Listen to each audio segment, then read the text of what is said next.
या शब्दाचेही अनेक अर्थ आहेत. भूत म्हणजे प्रेत, भूत म्हणजे पिशाच, भूत म्हणजे अतृप्त आत्मा, भूत म्हणजे आपण लहान बाळाला ज्याच्या नावाने घाबरवतो ते भूत, भूत म्हणजे बगाडी बुवा, भूत म्हणजे पंचमहाभूत, पृथ्वी, आप, तेज, वायू आणि आकाश. भूत म्हणजे डोळ्यांना दिसणारी प्रत्येक गोष्ट. भूत या शब्दाचे एवढे सारे अर्थ आहेत, पण आपल्याला एकच भूत माहित आहे. कोणतं भूत? जे रात्रीचं आपल्यावर झडप घालतं ते भूत. संतांनी त्या भूताचे सुद्धा वर्णन केलेले आहे. भूताचा बरे मोठे कपाळ,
हे भूत तुमच्या सगळ्यांच्या लक्षात आलं का?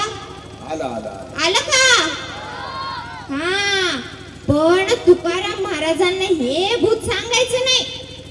तुकाराम महाराजांना दुसरं भूत सांगायचंय. मग तुकाराम महाराजांना कोणतं भूत सांगायचंय? तर तुकाराम महाराजांना तो पंढरीचा पांडुरंग परमात्मा सांगायचा आहे. तुकाराम महाराज म्हणतात, एकदा का पंढरीला गेलं, पांडुरंगाला पाहिलं, पांडुरंग लगेच आपल्याला आपलंसं करून घेतो. एकदा पंढरपूरला गेलं, पांडुरंगाला पाहिलं की लगेच पांडुरंग आपल्याला आपलंसं करून घेतो. आता तुम्ही म्हणाल, एकदा पंढरीला गेलो आणि लगेच आपलंसं करून घेतलं, असं एखादं उदाहरण आहे का? आहे, सांगते. उदाहरण नाही असं होऊच शकत नाही. बायको ही गरीब परिस्थितीत संसार करू शकते. बायको गरीब परिस्थितीत संसार करू शकते. बायको वाईट परिस्थितीतही संसार करू शकते. पण बायको भांडण केल्याशिवाय संसार करूच शकत नाही. बरोबर नाही काका? मामा तुमचं कसं काय? मामा तर लाजलेच राव.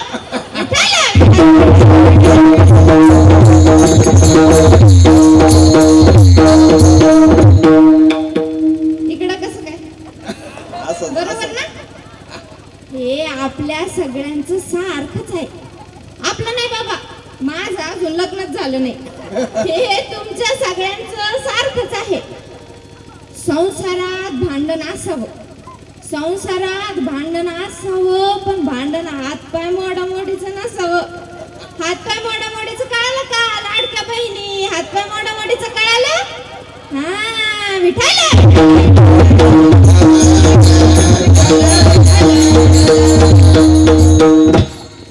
या अशा गोष्टी तुम्हाला लगेच कळतील. असो, आपल्या आपला विषय चालू होता. एकदा पंढरीला गेलं, पांडुरंगाला पाहिलं आणि पांडुरंगाने लगेच आपलंसं करून घेतलं. असं एखादं उदाहरण आहे का? सांगते, ध्यान देऊन ऐका. एका गावात 5-50 वारकऱ्यांचा घोळका आळंदीच्या पंढरीच्या दिशेने चाललेला होता. त्या घोळक्याला दिंडी म्हणतात. त्या दिंडीत पांडुरंगाच्या नामाचा गजर चालू होता. एक किशोरवयीन मुलगी तो गजर ध्यान देऊन ऐकत होती. ती त्या गजरामध्ये पूर्ण दंग होऊन गेली होती. तेवढ्यात तिच्या आईने तिच्या खांद्यावर हात ठेवला व ती मुलगी भानावर आली. तिने तिच्या आईला विचारलं, आई, मी पण जाऊ का ग यांच्यामध्ये गायला नाचायला? मी पण जाऊ का ग यांच्यामध्ये गायला नाचायला? आई म्हणाली, बेटी, आपण हीन जातीचे आहोत. ते लोक आपल्याला त्यांच्यामध्ये घेणार नाही. आपण वेश्या आहोत. कोण होती ती मुलगी? कोण होती ती मुलगी व मुलीची आई? तर ती होती कान्होपात्रा व कान्होपात्रेची आई. कान्होपात्रा आईच्या हातातून सुटून वारकऱ्याकडे गेली. वारकऱ्याला म्हणाली, वारकरी दादा, मला घ्याल का तुमच्या? तुम्ही कुठे चालला? वारकरी दादा म्हणाले, बेटी, आम्ही पंढरपूरला चाललो. पंढरपूरला कोण आहे? पंढरपूरला पांडुरंग परमात्मा आहे आणि तो फार सुंदर आहे. सुंदर ते ध्यान उभे विटेवारी, कर काटेवरी ठेवणी, कर काटेवरी ठेवणी, कर काटेवरी ठेवणी.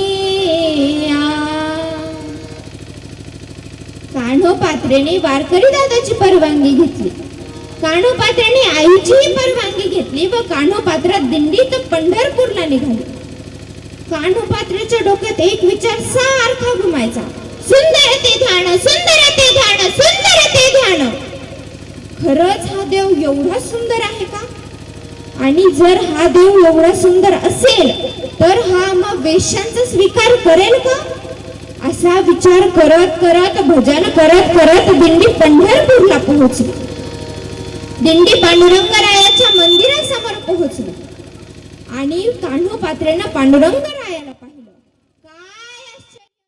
मैं तुझे देखूं तू मुझे देख, मैं तुझे देखूं तू मुझे देख, देखत देखत हो गए. विठाला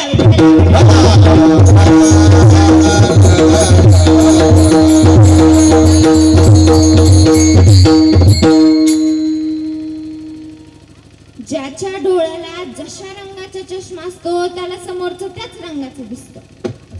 ज्याच्या डोळ्याला जशा रंगाचा चष्मा असतो त्याला समोरचं त्याच रंगाचं दिसतं.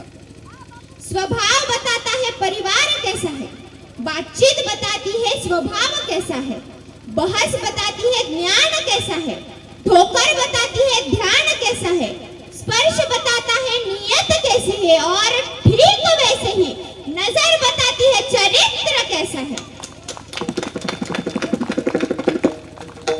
आमची कान्होपात्रा वेश्याची मुलगी होती पण चरित्र मात्र निष्कलंकित होतं. डोळ्यांना पांडुरंगरायाचं दर्शन झालं व जन्मजन्मीची पाप जळून खाक झाली. याला म्हणावं दर्शन, नाहीतर आपलं दर्शन आणि आपली पूजा विचारायलाच नको.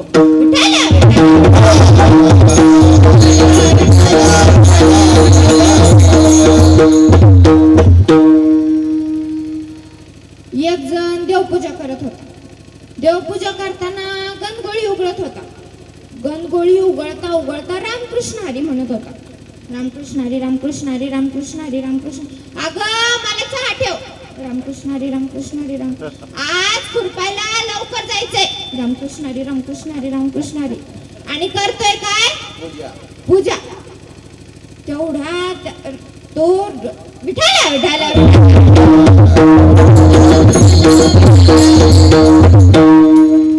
गणगोळी उघडत होता. रामकृष्ण रामकृष्ण हरी रामकृष्ण हरी रामकृष्ण. अगं तो राम भाऊ आला तर त्याला सांग मी आज घरी नाही. रामकृष्ण हरी रामकृष्ण हरी. तेवढ्यात राम भाऊ आला. राम भाऊ म्हणाला, वहिनी गणपतराव आहेत का? वहिनी म्हणती ते म्हणाले घरी नाही म्हणून सांग.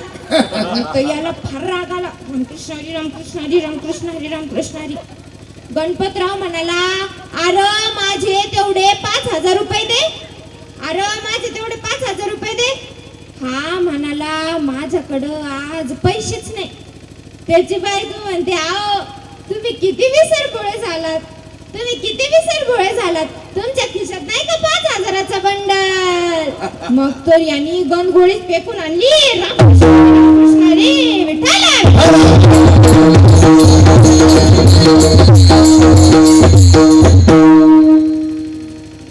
हे असेच आपले दर्शन असते व ही अशीच आपली पूजा असते.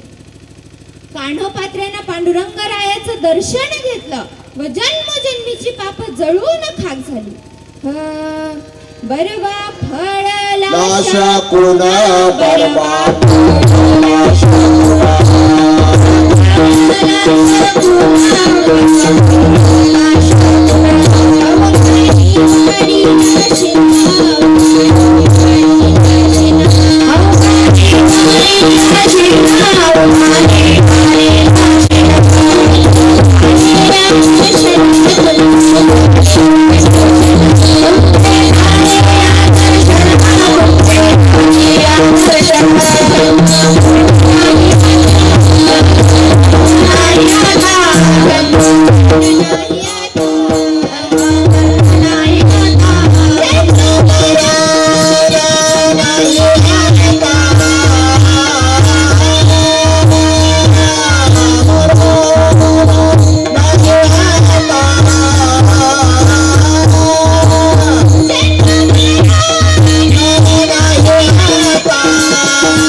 कान्होपात्रेनं पांडुरंगरायाचं दर्शन घेतलं व जन्मजन्मीची पाप जळून खाक झाली.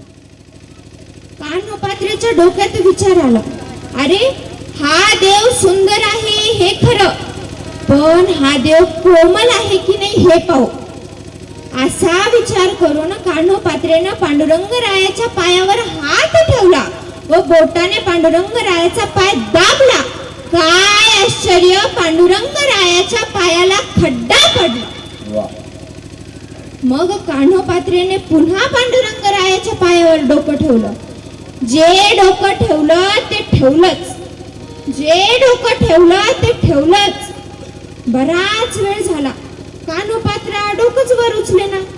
मग वारकऱ्यांनी कान्होपात्रेला आवाज दिला, कान्होपात्रा, कान्होपात्रा. पण कान्होपात्रा आता पांडुरंगरायामध्ये विलीन झाली होती. कान्होपात्रा पांडुरंगरायाची झाली होती. त्या पंढरीच्या भूताने कान्होपात्रेला झडपले होते आणि हे महाराज आजच्या अभंगाच्या प्रथम चरणातून सांगतात.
कान्होपात्रा महान भाग्यवान आहे म्हणून पांडुरंगाने कान्होपात्राला झडपले.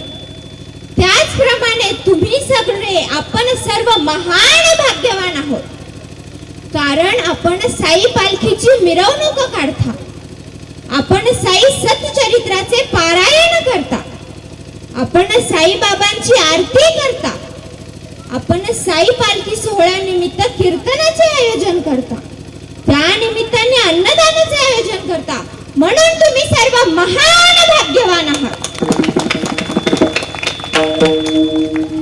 आपणा सर्वांना साई बाबा समजले, आपणा सर्वांना साई बाबा उमगले, आपणा सर्वांना साई बाबा कळाले. नाही तर हे बायकोला मम्मी म्हणणाऱ्यांना काय साई बाबा कळत असतात काय?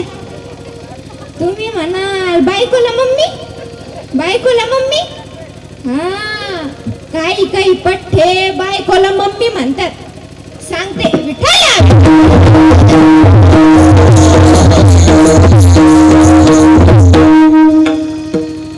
एकाची बायको स्कूटीवरून मीटिंगला निघाली. हे सांभाळताय घरी पोरग, पोरग लागलं रडायला. हे पोराला समजत आहे, अरे बाळा लढू नको, आपली मम्मी मीटिंगला गेली. अरे बाळा लढू नको, आपली मम्मी मीटिंगला गेली. आपली मम्मी, आपली मम्मी. अरे गाढवा, बाळाची मम्मी म्हणे आपली मम्मी मीटिंगला गेली. तेवढ्यात ती समोरून स्कूटीवरून आली. हा बोट वर करून नाचायला लागला आणि बाळाला सांगतोय आपली मम्मी आली, आपली मम्मी आली, आपली मम्मी आली. हे असं बायकोला मम्मी म्हणणाऱ्यांना काय साईबाबा कळत असतात का? विठ्ठला,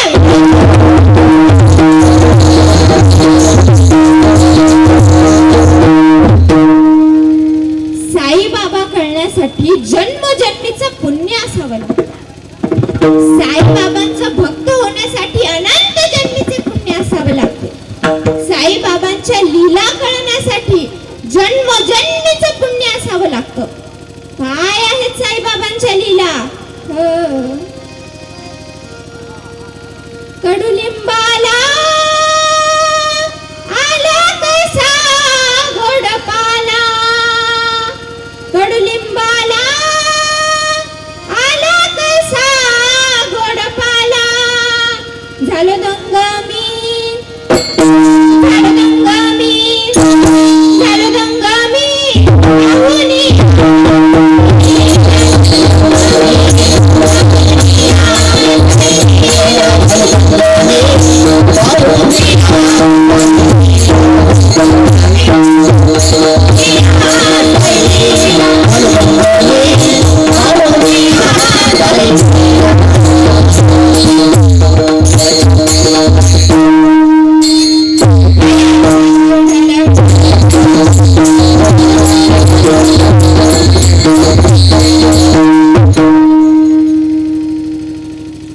अशा अनेक आहेत साईबाबांच्या लीला.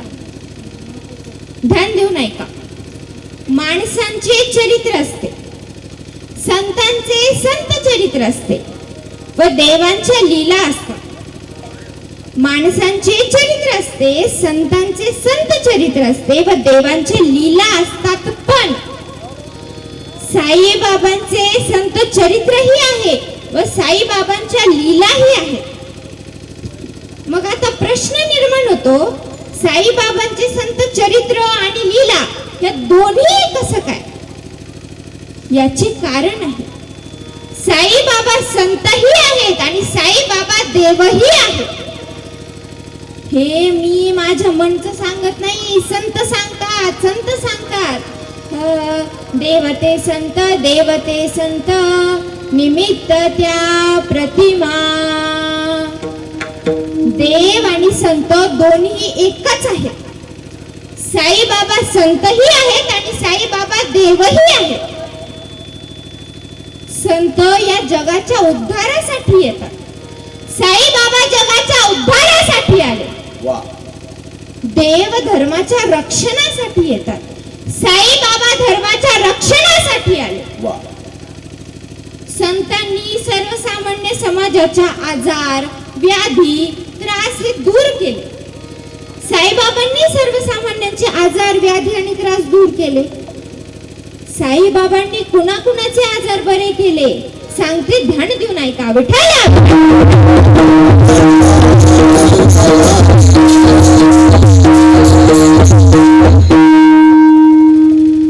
साईबाबांनी बाळासाहेब मिरकर यांचा टीबीचा आजार बरा केला, म्हणजे क्षयरोग बरा केला.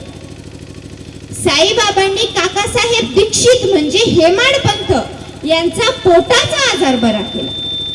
साईबाबांनी दासगणू महाराज यांची मोठ्या आजारातून सुटका केली.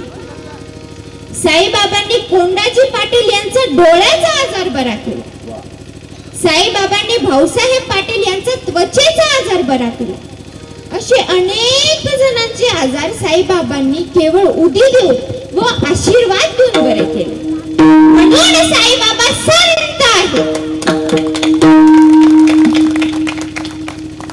आता आपला दुसरा मुद्दा, साईबाबा देव आहे.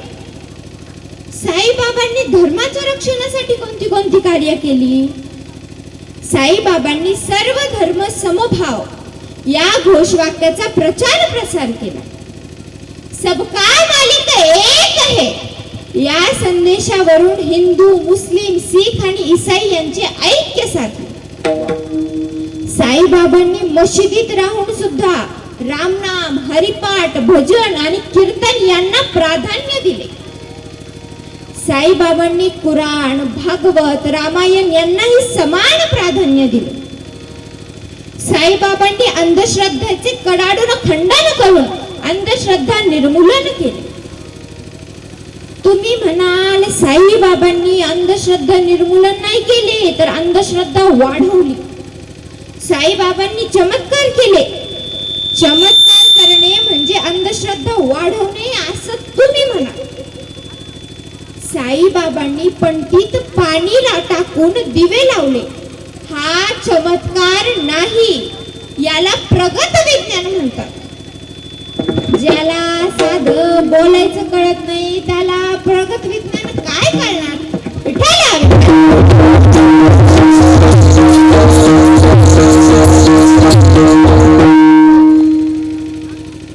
एकाची आई म्हणाली, जा सासूरवाडीला जा आणि बायकोला घेऊन ये. हा निघाला सासूरवाडीला. रस्त्यात याला याचा मित्र भेटला. मित्र म्हणाला, कुठं चालला? हा म्हणाला, मी सासूरवाडीला बायकोला आणायला चाललो. हा म्हणाला, ती नाही येणार. का नाही येणार? नाही, तुझी बायको नाही येणार. अरे पण का नाही येणार? अरे तुझी बायको विधवा झाली. मित्र म्हणाला, तुझी बायको विधवा झाली. विधवा झाली? माझी बायको विधवा झाली? हा, तुझी बायको विधवा झाली म्हणून ती नाही येणार. हा निघाला घरी. घरी आईनं विचारलं, का रे सासूरवाडीवरून बायको नाही आणली? हा म्हणतो, ती नाही येणार. का नाही येणार? नाही, ती नाही येणार. अरे पण का नाही येणार? ती विधवा झाली. तू जिवंत असताना तुझी बायको विधवा झाली? हा, ती विधवा झाली. आई म्हणाली, आर गाढवा, आर मूर्खा, तू जिवंत असताना ती विधवा होईलच कशी? हा पट्ट्या म्हणतो, आई मी जिवंत असताना तू नाही का विधवा झाली? आई म्हणाली, अरे पागला, अरे मूर्खा, तुझा बाप मेला म्हणून मी विधवा झाले. हा पट्ट म्हणतो, हा मग तिचाही बाप मेला असेल म्हणून ती विधवा झाली. मग तर आईनी दांडक काढलं, दे दनादन, दे दनादन, दे दनादन. मार खातानी म्हणू लागला, आई मारू नको, मारू नको, मारू नको, मारू नको, मारू नको, मारू नको, नाही तर मी पण विधवा होईन.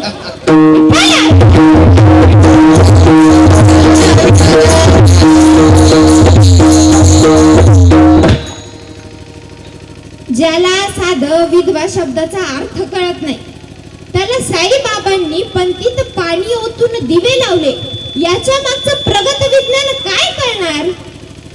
मी तुम्हाला सांगतो. मला सांगा, अग्नी पाण्याने पेटते का विझते?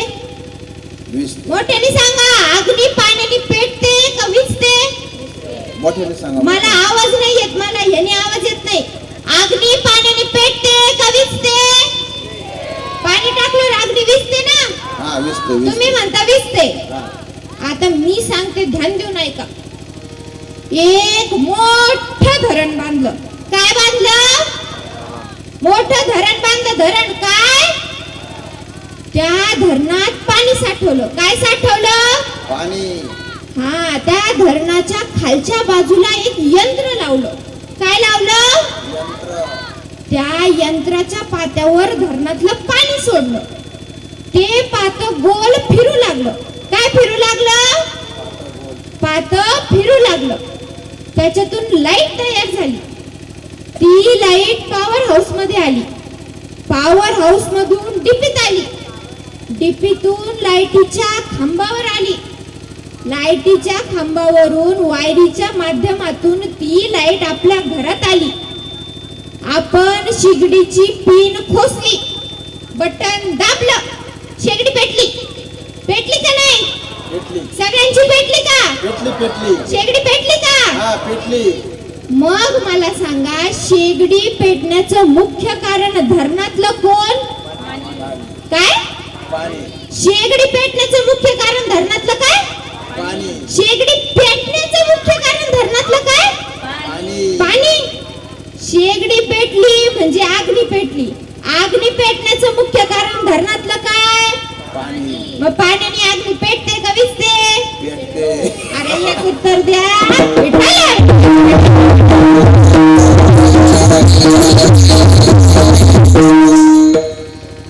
ज्याप्रमाणे धरणातल्या पाण्याने अग्नी पेटली त्याला म्हणतात प्रगत विज्ञान. तसंच साईबाबांनी पंडित पाणी ओतून दिवे लावले याच्या मागे प्रगत विज्ञान आहे. साईबाबा चमत्कार करत नाही, साईबाबा प्रगत विज्ञान जगतात. म्हणून आम्ही साईबाबांना भजतो. अशा असणाऱ्या साईबाबांची आपण पालखी काढतो.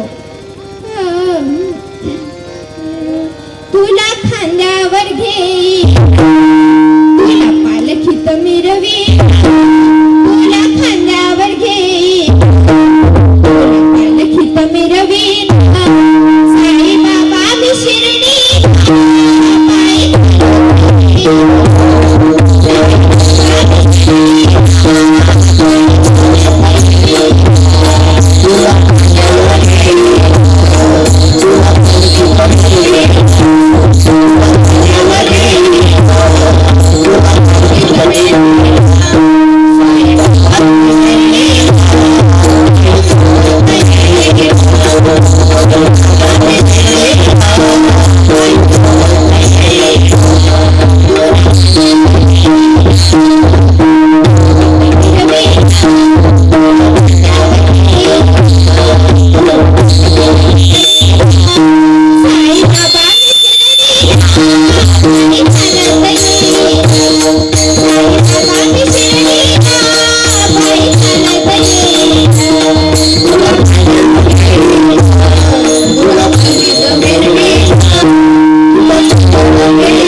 कान्होपात्रा महान भाग्यवान आहे म्हणून पांडुरंगाने कान्होपात्राला झडपले.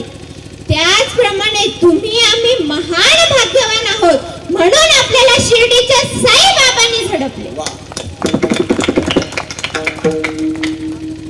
पांडुरंगाचं होण्यासाठी साईबाबांचं होण्यासाठी कशाची गरज असते? पांडुरंगरायाचं होण्यासाठी गरज असते ती भक्तीची, भावाची आणि प्रेमाची.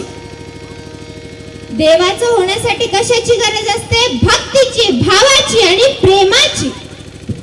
पण आपण अजूनही जातीपाती आणि कर्मकांडामध्ये अडकलेलो आहोत.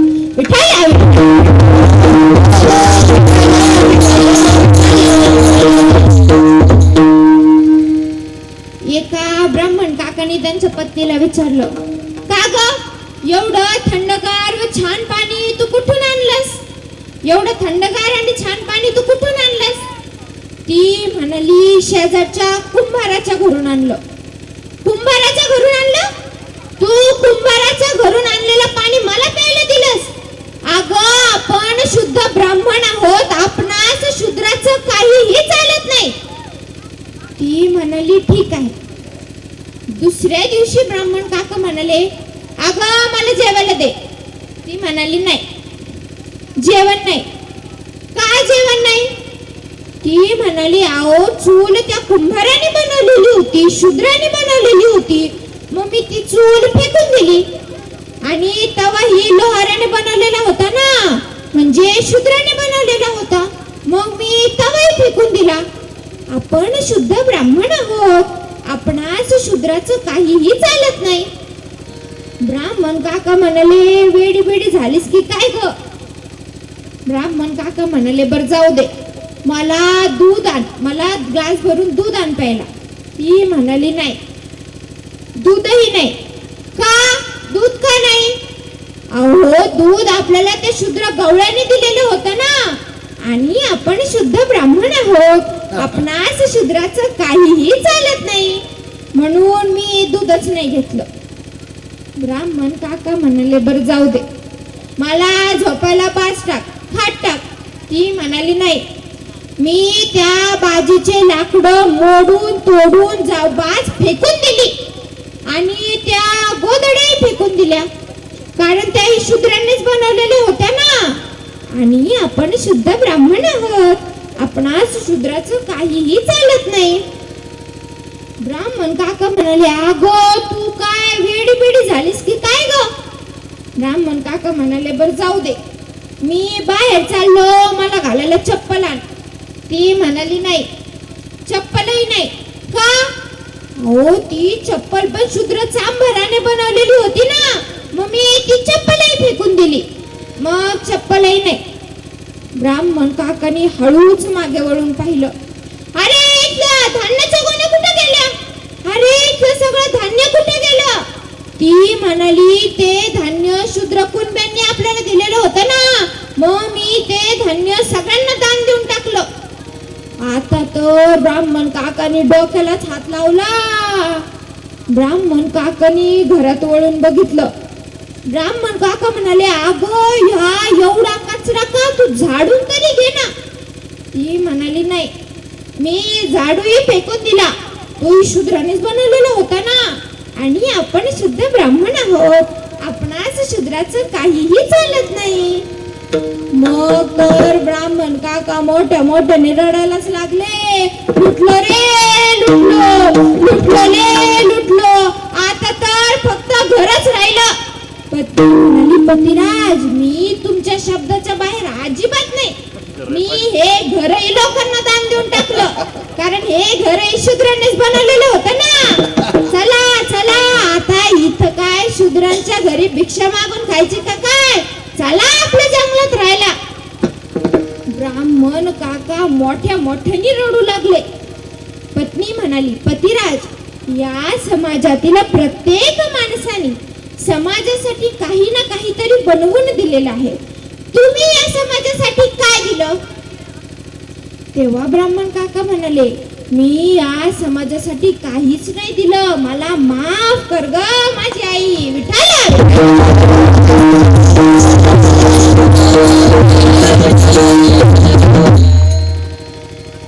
पांडुरंगाचं होण्यासाठी जातीपातीची गरज नसते. पांडुरंगरायाचं होण्यासाठी लहान मोठ्याची गरज नसते. पांडुरंगरायाचं होण्यासाठी गरज असते ती भक्तीची, भावाची आणि प्रेमाची. विठ्ठला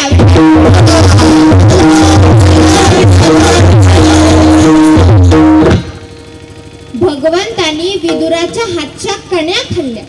का खाल्ल्या? विदुराकडे भक्ती होती, भाव होता व प्रेम होते.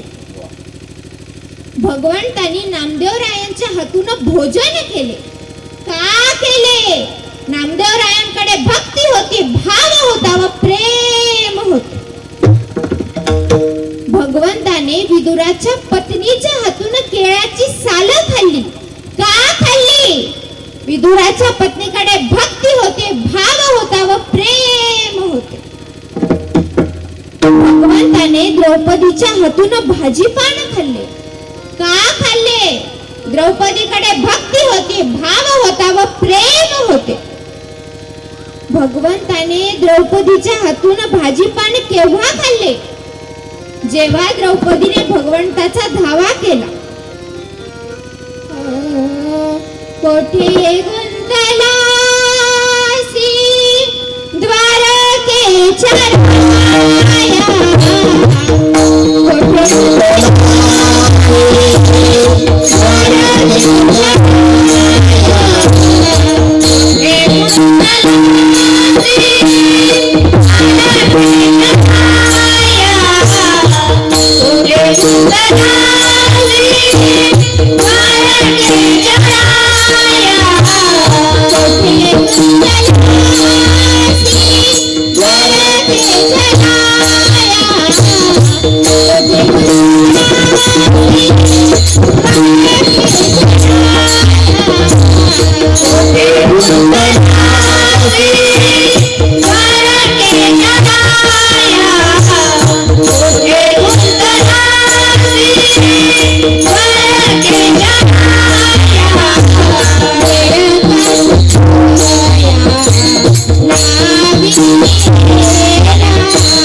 पांडुरंगाचं होण्यासाठी गरज असते ती भक्तीची, भावाची आणि प्रेमाची. हे झालं आपल्या अभंगाच्या प्रथम चरणाचं चिंतन. आता आपण आपल्या अभंगाच्या दुसऱ्या चरणाचं चिंतन पाहू. विठ्ठला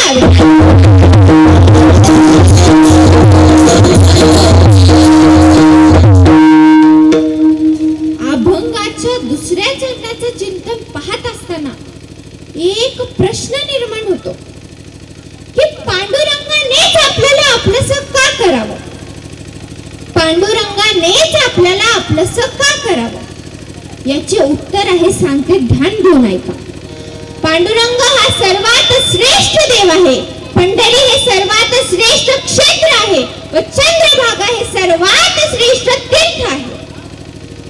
हे मी तुम्हाला एका उदाहरणावरून पटवून सांगते. विठ्ठला विठ्ठला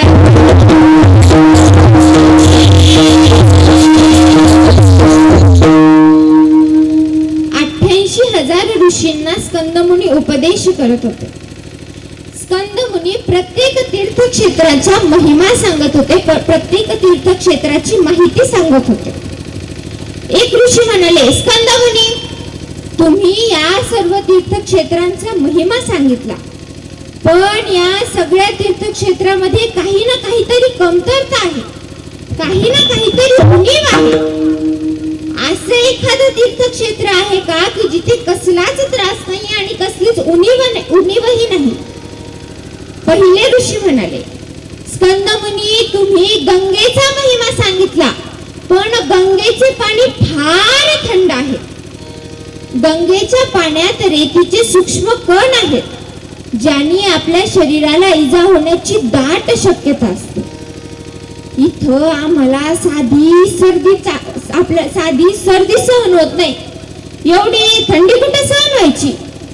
साधी सर्दी झाली तरी आमचं नाक बू बू बू बू बू गळतंय. आमचा सगळा चहा खारट होऊन जातो. विठाला विठाला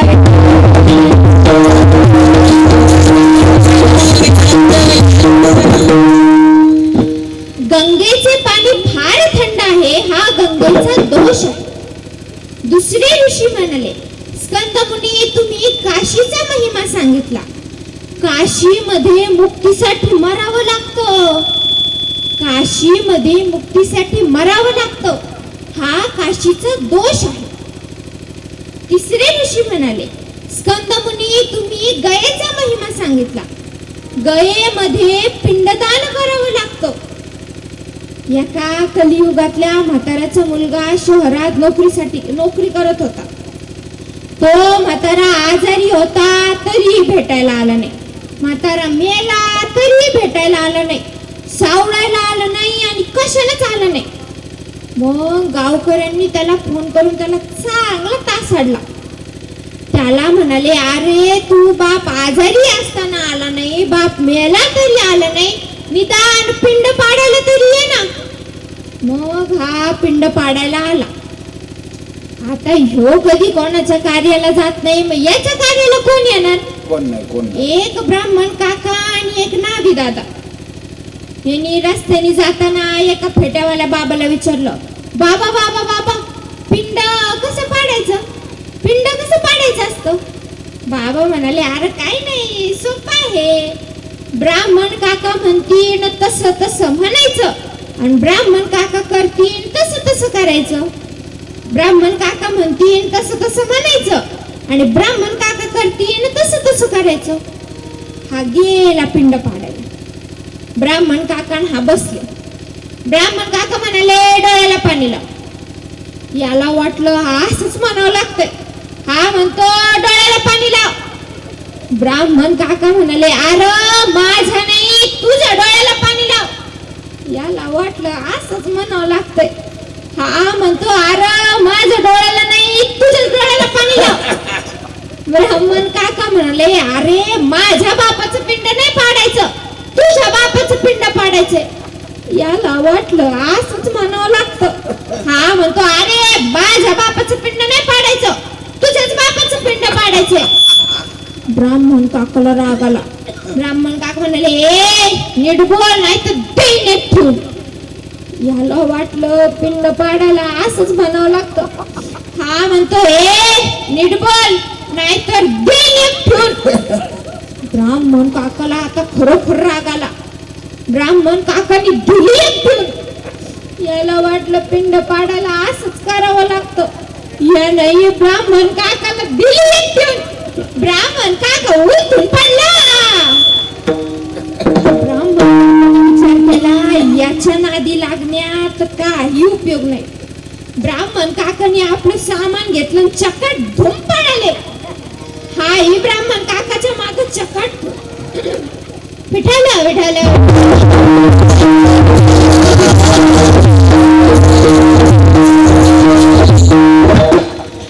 हाही ब्राह्मण काकाच्या मागे चकट धूम पडाला. ये फेटेवाले बाबा याला भेटले. बाबा म्हणाले, झालं का पिंड पाडून? एवढ्या लवकर झालं का पिंड पाडून? हा म्हणतो, हा एका झटक्यात पिंड पाडलं. जे म्हातारे बाबा म्हणाले ते याला कळालं.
चौथे ऋषी म्हणाले, स्कंदमुनी, तुम्ही गोमतीचा महिमा सांगितला, पण गोमतीचं तीर्थ 6 महिने प्यावं लागतं आणि त्या पाण्याला अजिबात चव नसते.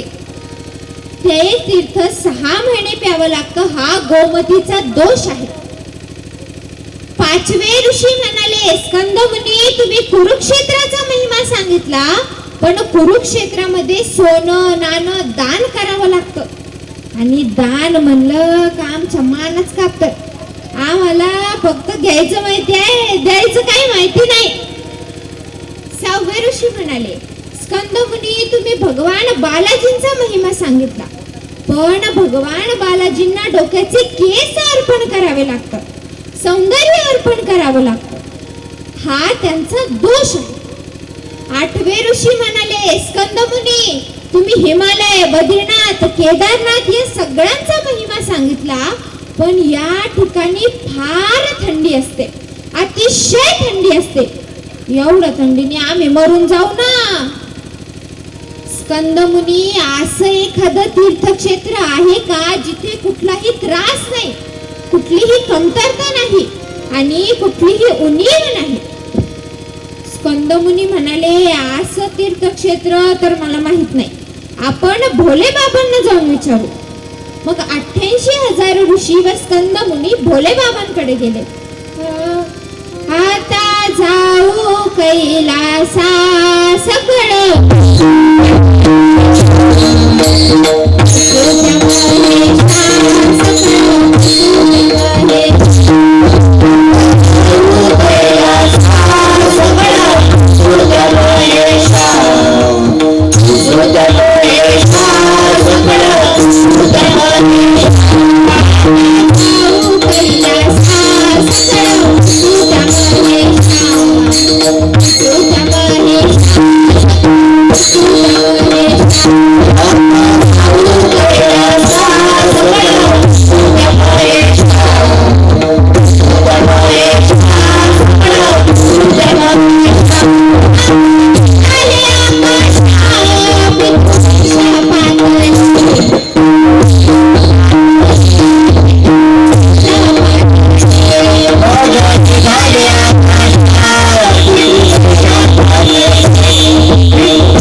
भोले बाबा पार्वतीला आपल्या डाव्या मांडीवर घेऊन बसलेले होते.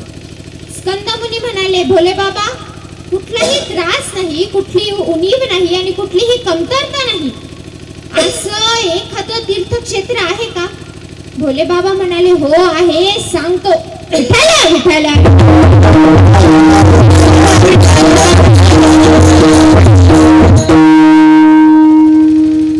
भोले बाबा म्हणाले, असा देव आहे पांडुरंग, असं क्षेत्र आहे पंढरी व असं तीर्थ आहे चंद्रभागा. भोले बाबा म्हणाले, गंगेचे पाणी भयंकर थंड असते, पण चंद्रभागेचे पाणी नॉर्मल असते. चंद्रभागेचं पाणी कसं असतं? नॉर्मल असतं. आणि गंगेच्या स्नानापेक्षा जास्त ताकद चंद्रभागेच्या स्नानामध्ये असते. कोटी पुळे केली क्षणेची पावन, करिता एका स्नान चंद्रभागे. भोले बाबा म्हणाले, काशीमध्ये मुक्तीसाठी मरावं लागतं, पंढरपूरमध्ये मुक्तीसाठी मरावं लागत नाही. पंढरपूरमध्ये 4ही मुक्त्या काम करतात. रिद्धी सिद्धी दासी अंगाने झाडीती, उद्दिष्टे काठीती मुक्तीचारी. वाह, क्या बात है. भोले बाबा म्हणाले, गयेमध्ये पिंडदान करावं लागतं.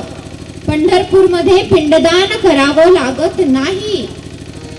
ज्याचे नेनावे पिंडदान त्यासी गयेशी गती जाण, येथे करिता नामस्मरण पूर्वजा मुक्ती. वा. भोले बाबा म्हणाले, कुरुक्षेत्रामध्ये सोनं नाणं दान करावं लागतं. पंढरपूरमध्ये काहीही दान करावं लागत नाही.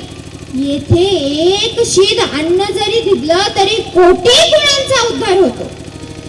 येथे एक शीद दिदले अन्न कोटी गुणांचे होय उद्धरण, ऐसे याग केले पूर्ण ऐसे महिमान या तीर्थाचे.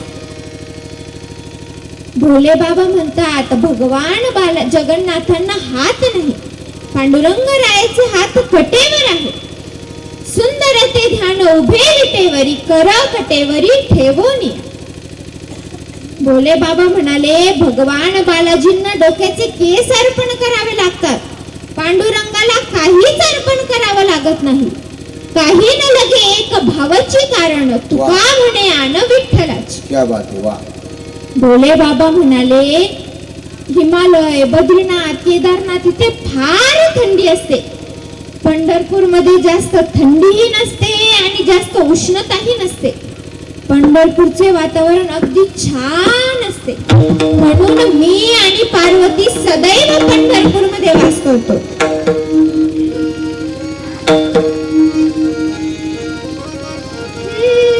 पंढरीचे सुख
भोले बाबा म्हणतात, पंढरपूरचे वातावरण अगदी छान आहे.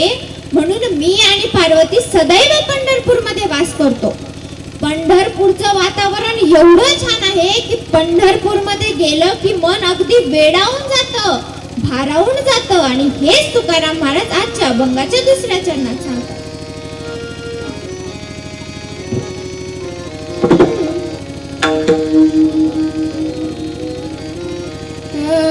बाहू खेच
साई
वाजणार नाही, टाळ वाजणार नाही, माईकवर गायक म्हणणार नाही.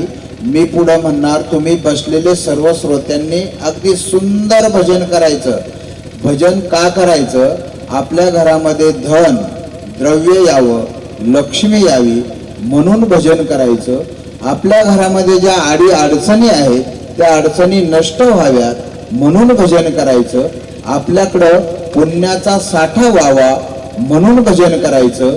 आपण पूर्वजन्मी जे केलेले पाप आहे ते जळून जावे म्हणून भजन करायचं आहे. आता मी पुढं म्हणतो, तुम्ही सर्वांनी मागं म्हणायचं. जय साई राम बोलो, जय साई राम, जय साई राम बोलो, जय साई राम.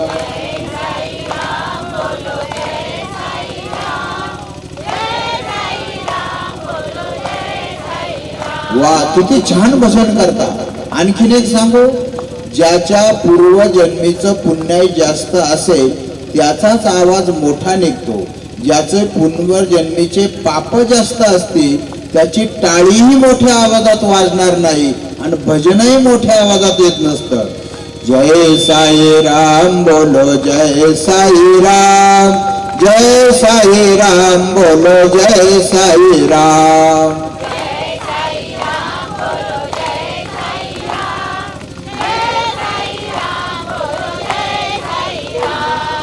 जय साई राम बोलो, जय साई राम, जय साई राम बोलो, जय साई राम. वाह, क्या बात है.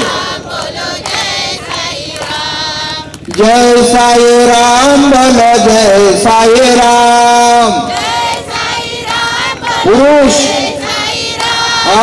जय साई राम बोलो, जय साई राम.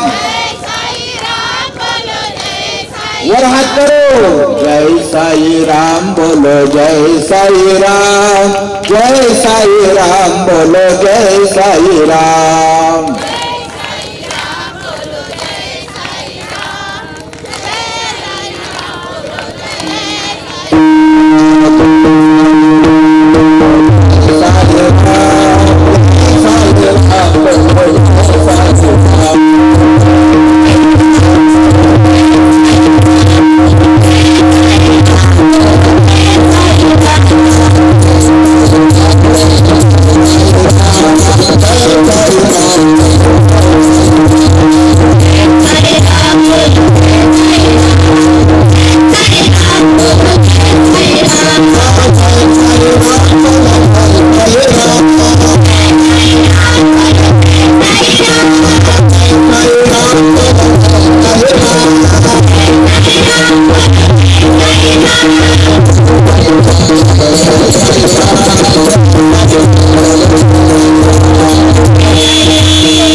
जनाबाई एकदा पंढरपूरला गेल्या त्या परत आल्याच नाही. नामदेवराव एकदा पंढरपूरला गेले ते परत आलेच नाही. कान्होपात्रा एकदा पंढरपूरला गेली ती गेलीच. आणि हेच तुकाराम महाराज अभंगाच्या शेवटच्या चरणात. तुका पंढरीसी गेला,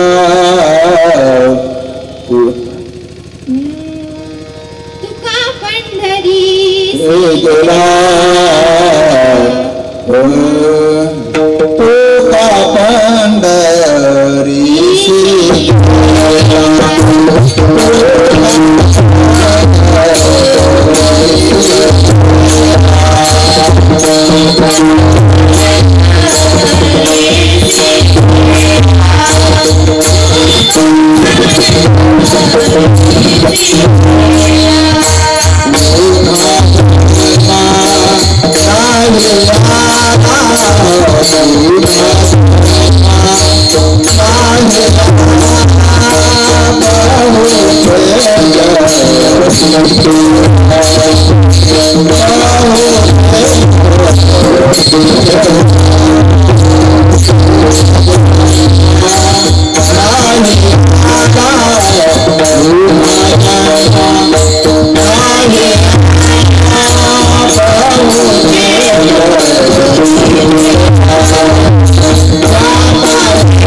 गावाकडा विचुका पाऊली ते सोज करुणी माऊली रिझे जेवी. झालेली सेवा भगवान परमात्म्याच्या चरणी अर्पण करते. झालेली सेवा साईबाबांच्या चरणी अर्पण करते. झालेली सेवा साधू संतांच्या चरणी अर्पण करते. झालेली सेवा माझे गुरु बालयोगी बाल ब्रह्ममूर्ती बाबाजी महाराज चाळक यांच्या चरणी अर्पण करते. झालेली सेवा माझ्या आई वडिलांच्या चरणी अर्पण करते. झालेली सेवा गायक वादक विनेकरी बाबा साऊंड सिस्टीम अन्नदाते हे कार्यक्रम आयोजित करणारे कार्यकर्ते यांच्या चरणी समर्पित करते. झालेली सेवा तुम्हा सर्वांच्या चरणी समर्पित करते.